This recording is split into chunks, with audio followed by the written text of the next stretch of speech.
As I am sure you are all very much aware, after Hitler came to power in 1933, the German military got a pretty substantial overhaul. Much of the attention, then and now, focuses on the Army and Air Force, who got all sorts of shiny new toys. But the German Navy, the Kriegsmarine, was also involved in this new spending bonanza, and they drew up some pretty extravagant plans, principally for a brand new battle fleet. The final form of this grandiose scheme was eventually settled on with Plan Z, which, when approved by Hitler in January 1939, would see the German Navy have a battle-line strength of 10 battleships, 3 battlecruisers, and hundreds of smaller vessels. It would also have 4 aircraft carriers. In fact, Hitler had decreed in 1935 that the Kriegsmarine was to have carriers, and the preliminary work had started immediately. Because they didn't have any experience in building or operating carriers, the Germans turned to the Japanese for help, with whom relations were beginning to get extremely cosy. This led to plans for the construction of Germany's first aircraft carrier, the Graf Zeppelin, which was laid down in 1936. But of course, you don't have an aircraft carrier without aircraft, so development of these had to happen as well. Selected to be the carrier's new fighter and dive bomber were specialist versions of the standard Luftwaffe Bf-109 and Ju-87. But aircraft carriers of the day also carried torpedo bombers, which represented one of their most formidable attack assets. And the Germans didn't build anything suitable for conversion. So in early 1937 they issued a specification for a new carrier torpedo bomber. The aircraft needed to be of all-metal construction, have excellent slow takeoff and landing capabilities, and be capable of a top speed of no less than 186 miles per hour. Any of Germany's aircraft manufacturers were offered the chance to tender, but only Arado and Fieseler entered bids. I suspect this was because the big boys had better things to do than bid for what was going to be a very limited niche contract. But of the two, Arado's AR-195 didn't meet the requirement, and so Fieseler's Fi-167 won effectively by default. But that isn't to denigrate a design which was, arguably, one of the finest torpedo aircraft in the world at the time. The Fi-167 was constructed entirely of metal and built around a tubular structure that was skinned in light alloy.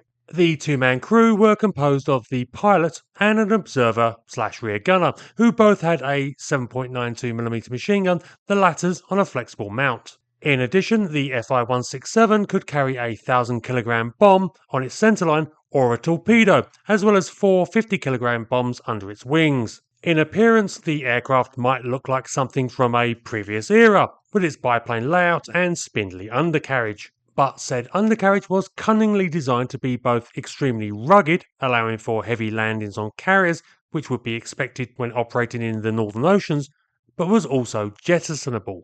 This would allow the Fi-167 to ditch safely, and, should such an event occur, the aircraft was designed with watertight compartments in the wings that should keep the aircraft afloat for enough time to allow the crew to abandon it safely. Plus, its biplane planform may seem anachronistic, but that wasn't particularly unusual for an aircraft of its type and time. First flying in late 1937 and being selected for production in 1938, the Fi-167 was only a couple of years behind the Fairey Swordfish, and a couple of years in front of that aircraft's replacement, the Albacore.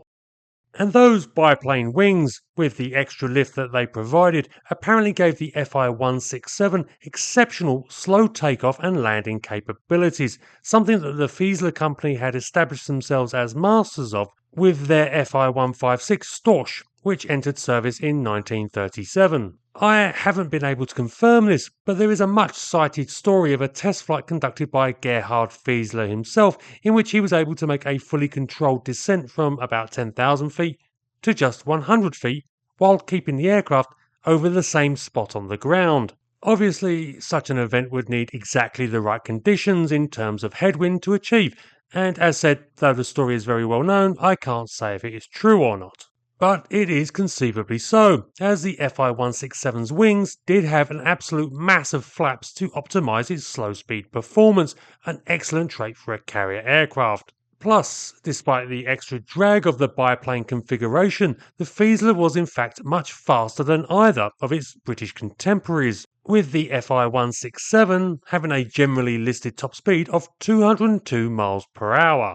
Key to achieving this pretty respectable performance was that the aircraft's engine was the Daimler-Benz DB601B V12, the same engine as used on the Bf-110 heavy fighter, and which produced 1,100 horsepower. This was considerably more than most other carrier torpedo aircraft and gave the Fi 167, despite its old-fashioned appearance, its very respectable performance.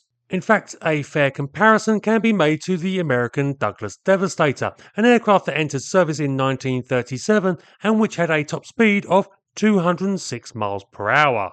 The Devastator has a terrible reputation, largely because of what happened to it at the Battle of Midway, where they were shot down in droves. But to be fair, and as has been pointed out elsewhere by some very good aviation channels on YouTube, that was more to do with the nature of torpedo aircraft, which had to make low-level and comparatively slow approaches to their target, which meant that, if the enemy was competent and equipped to deal with the threat, the carrier torpedo aircraft was horribly exposed. The Devastator was simply one of those aircraft, like many others at the start of the hostilities, that was thoroughly modern, but which wasn't up to the demands made of it.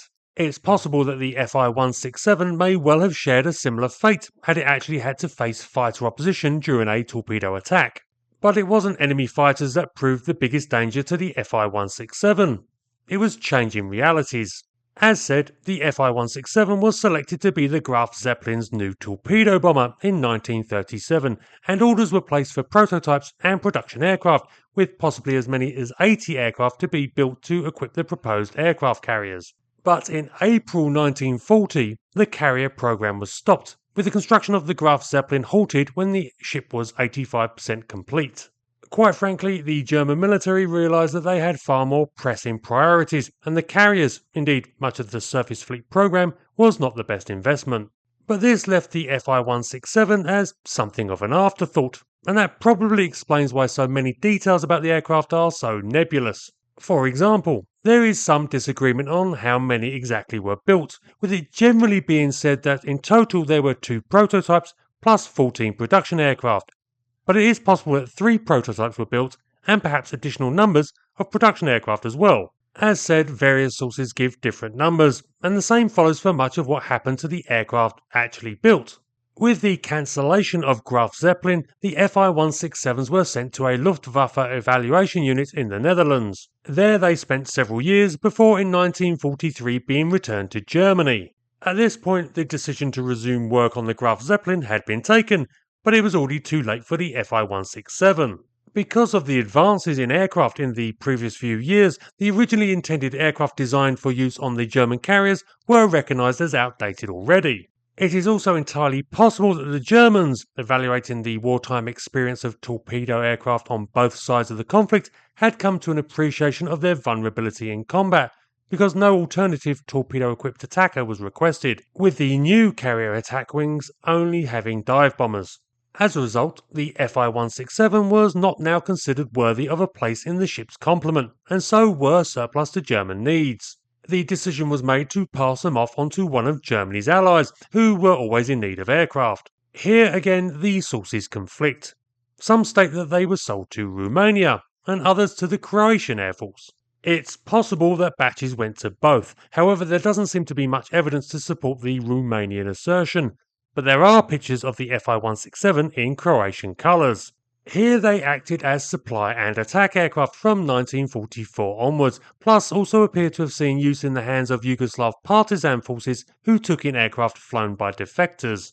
Action with both the partisans and the Croats led to encounters with Allied aircraft, though it does appear that the Fieslers had some success in dodging attacks because of their excellent low-speed handling. Again, sources are all over the place on their service records, but it is possible that one of the Croatian aircraft even managed to damage an attacking Mustang so badly that the aircraft subsequently crashed trying to land.